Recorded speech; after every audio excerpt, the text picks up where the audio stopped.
Hai rakan-rakan, saya nak berkongsi satu cara untuk nak cakap ini ubat. Ini mungkin bukan ubat, tapi ini cara yang membantu saya pulihkan buah siu lah. Tapi perlukan masa yang panjang sikit. Ini dia aloe vera gel yang boleh dapat daripada mana-mana kedai, Caring ke, Big Pharmacy ke, Watson ke, okey. Ini daripada Fruit of Earth dan harga gel ni kalau tak silap RM9. Okey. Yang ni saiz kecil lah, tapi saya rasa cukup untuk pakai 3 minggu.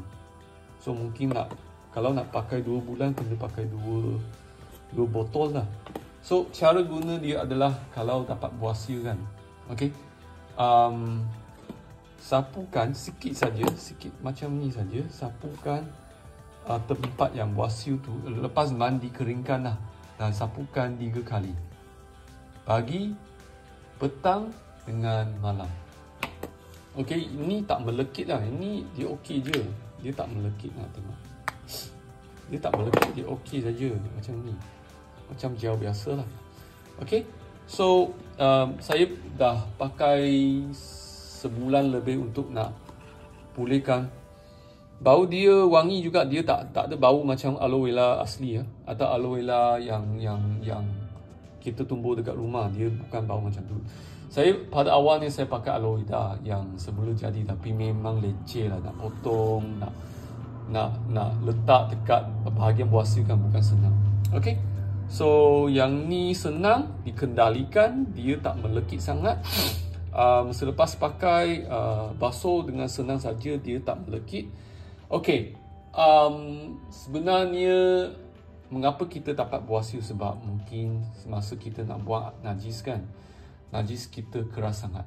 So masa kita buang najis tu, yang keras tu dia dah bergeser dengan bahagian kulit tu, dan geseran tu kuat sangat dan menyebabkan saluran darah tu pecah dan dia dah jadi bengkak lah.